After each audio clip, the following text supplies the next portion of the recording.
சூர்யா அவர்களோட கருப்பு திரைப்படம் யாருமே எதிர்பார்க்காத அளவுக்கு மாபெரும் வெற்றி திரைப்படமாக போய்கொண்டு இருக்கு. தமிழ் சினிமாவில் குட் பேட் அக்லி திரைப்படத்தோட வசூலை வந்து கம்ப்ளீட்டாக வந்து பிரேக் பண்ணியிருக்கு. கண்டிப்பாக சூர்யா ரசிகர்கள் இந்த ஒரு விஷயத்தை எதிர்பார்த்திருக்க மாட்டாங்க. சூர்யா அவர்களோட கருப்பு இந்த திரைப்படம் வந்து சூர்யாவுக்கு ஒரு பிரமாதமான கம்பேக் திரைப்படம். சூர்யா அவர்களோட டாப் 10 திரைப்படங்கள் லிஸ்ட் எடுத்தால் கண்டிப்பாக இந்த திரைப்படம் இருக்கும். வசூல் ரீதியாக அந்த அளவுக்கு இந்த திரைப்படத்தோட வசூல் பல மடங்கு வந்து அதிகரித்திருக்கு. அதே மாதிரி அஜய் பாலாஜிக்கும் வந்து கேம் சேஞ்சிங் திரைப்படம் அப்படின்னு சொல்ல வேண்டும். இந்த திரைப்படத்துக்கு அப்புறமா நிறைய திரைப்படங்கள் லைனப்பில் வந்து அஜய் பாலாஜி கிடைப்பதற்கான வாய்ப்புகள் ரொம்ப ரொம்ப அதிகம். ஸோ வந்து 14ஆம் தேதி ரிலீஸ் ஆகும் சொன்னாங்க. அதுக்கப்புறம் வந்து தயாரிப்பாளர் கடன் பிரச்சனை காரணமாக 1 டே கழிச்சு ரிலீஸ் ஆச்சு. நார்த் இந்தியாவில் வந்து ரிலீஸ் ஆனாலுமே ஒரு 20 நிமிஷத்துக்கு அப்புறமா ஸ்டாப் பண்ணிட்டாங்க. இத்தனை பிரச்சனைகளை தாண்டி கருப்பு திரைப்படம் வெளியாகி ரசிகர்கள் மத்தியில் வந்து கம்ப்ளீட்டான பாசிட்டிவான விமர்சனம், எங்கே பார்த்தாலும் பாசிட்டிவான விமர்சனம். இந்த விமர்சனம்லாம் ஒரு பக்கம் இருந்தாலும் இன்னொரு பக்கம் இந்த திரைப்படத்தோட வசூல் நினச்சி கூட பார்க்கல இந்த அளவுக்கு வசூல் செய்யணும். கிட்டத்தட்ட வந்து இது வரைக்கும் படம் ரிலீஸ் ஆகி 4-5 நாட்கள் மேலே வந்து ஆகியிருக்கு. ஸோ இந்த 5 நாட்கள் முடிவில் இந்த திரைப்படம் கிட்டத்தட்ட வந்து 165 கோடி ரூபாய் வந்து கலெக்ஷன் பண்ணியிருக்கு அப்படின்னு சொல்லப்படுகிறது. இன்னும் ஒரு விஷயம் ஓப்பனாக சொல்லணும்னா சூர்யா அவர்களோட முந்தைய திரைப்படங்களோட மொத்த கலெக்ஷனே வந்து 200 கோடியோ இல்லை 150 கோடியோ தான் இருக்கும். ஆனால் கருப்பு திரைப்படம் ரிலீஸ் ஆன 4 நாட்களில் வந்து 165 கோடி என்பது சாதாரண விஷயம் கிடையாது. இதில் இன்னொரு சூப்பரான விஷயம் என்ன அப்படின்னு பார்த்தீங்கன்னா குட் பேட் அக்லி திரைப்படத்தோட வசூல் வந்து பிரேக் பண்ணிச்சு. அதாவது குட் பேட் அக்லி திரைப்படம் ரிலீஸ் ஆன 6 நாட்கள் கழித்து தான் 200 கோடியை வந்து கிராஸ் பண்ணுது. 4 நாட்கள் முடிவில் 150 கோடி வந்து வசூல் செய்திருந்தது. அந்த திரைப்படத்தோட வசூல் வந்து இப்போ கருப்பு திரைப்படம் பிரேக் பண்ணியிருக்கு. இதெல்லாம் விட இன்னொரு சூப்பரான விஷயம் என்ன அப்படின்னு பார்த்தீங்கன்னா தமிழகத்தில் மட்டுமே கருப்பு திரைப்படம் வந்து 80 கோடி ரூபாய்க்கு மேலே வந்து வசூல் செஞ்சிருக்கு அப்படி சொல்லப்படுகிறது.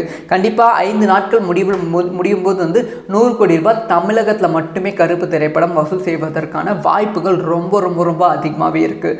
அதை தொடர்ந்து இன்னொரு சூப்பரான விஷயம், எப்பவுமே வந்து படம் ரிலீஸ் ஆனால் சாட்டர்டே சண்டே நல்லா போகும், சாட்டர்டே சூப்பராக போகும், அதுக்கப்புறம் ஃப்ரைடே நல்லா போகும். இந்த வீக் டேஸில் வந்து பெருசாக வந்து போகாது. முக்கியமாக மண்டேலாம் வந்து எவ்வளோ தான் சூப்பர் டூப்பர் படமாக இருந்தாலும் பெருசாக வந்து வசூல் செய்யாது. ஆனால் இந்த கருப்பு திரைப்படம் மண்டே மட்டும் தமிழகத்தில், அதாவது தமிழகத்தில் 10 கோடி ரூபாய்க்கு மேலே, உலக அளவில் 22 கோடி ரூபாய் வசூல் செஞ்சுருக்கு மண்டே. அதுவும் வீக் ஸ்டார்டிங்கில். இது வந்து சூப்பரான ஓப்பனிங். முக்கியமாக வந்து அடுத்தடுத்து வீக் டேஸ் எல்லாமே இந்த திரைப்படத்துக்கான புக்கிங் வந்து ரொம்ப பிரமாதமாக இருக்குது அப்படின்னு சொல்லி திரையரங்க உரிமையாளர்கள் சொல்லிட்டு இருக்காங்க. விஜய் திரைப்படத்துக்கு அப்புறமா அதிகமாக வந்து ஃபேமிலி ஆடியன்ஸ் வந்து இந்த திரைப்படத்துக்கு வராங்க. நிறைய கிராமப்புறம் இருக்கும் திரையரங்குகளில் கூட்டம் வந்து பயங்கரமாக வருகிறது. அப்படி இப்படி இந்த திரைப்படத்தை பாராட்டி கொண்டு இருக்கிறார்கள். மேபி இந்த திரைப்படம் வந்து சூர்யா அவர்களோட கலெக்ஷன் ரீதியாக நம்பர் 1 திரைப்படமாக வருவதற்கான வாய்ப்புகள் இருக்குது. 300 கோடி வசூல் அப்படிங்கிற விஷயத்தை வந்து சூர்யா அவர்கள் திரைப்படம் எந்த திரைப்படம் பண்ணது கிடையாது. கங்குவா திரைப்படம் 500 கோடி பண்ணும், 1000 கோடி பண்ணும் அப்படின்னு எதிர்பார்த்தோம். ஆனால் அது எதுவுமே பண்ணல. இந்த திரைப்படம் மிக விரைவில் வந்து 300 கோடி கிளப்பில் வந்து இணைவதற்கான வாய்ப்புகள் இருக்குது. தமிழ் சினிமாவிலேருந்து சூப்பர் ஸ்டார் ரஜினிகாந்த், அதுக்கப்புறமா தளபதி விஜய், அதை தொடர்ந்து வந்து சிவகார்த்திகேயன், கமல்ஹாசன், இவங்க தான் வந்து 300 கோடி வசூலாக பண்ணியிருக்காங்க. ரஜினிகாந்த் அவர்கள் தொடர்ந்து 5வது திரைப்படம், 3 திரைப்படங்களில் வந்து 2 திரைப்படமும் 3 திரைப்படம் பண்ணியிருக்காங்க. விஜய் அவர்கள் தொடர்ந்து ஒரு 3 திரைப்படங்கள் வந்து பண்ணியிருக்காங்க. கமல்ஹாசன் ஒரு திரைப்படம், சிவகார்த்திகேயன் அமரன் திரைப்படம் மூலமாக ஒரு திரைப்படம் இந்த ஒரு சாதனை வந்து பண்ணியிருக்காங்க.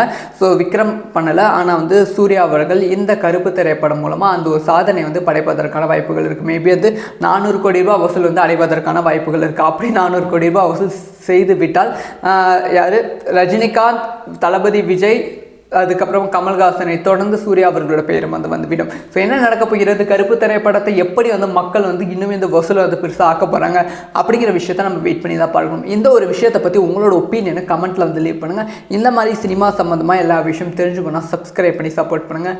வீடியோ பிடிச்சிருந்தா லைக் பண்ணுங்கள்.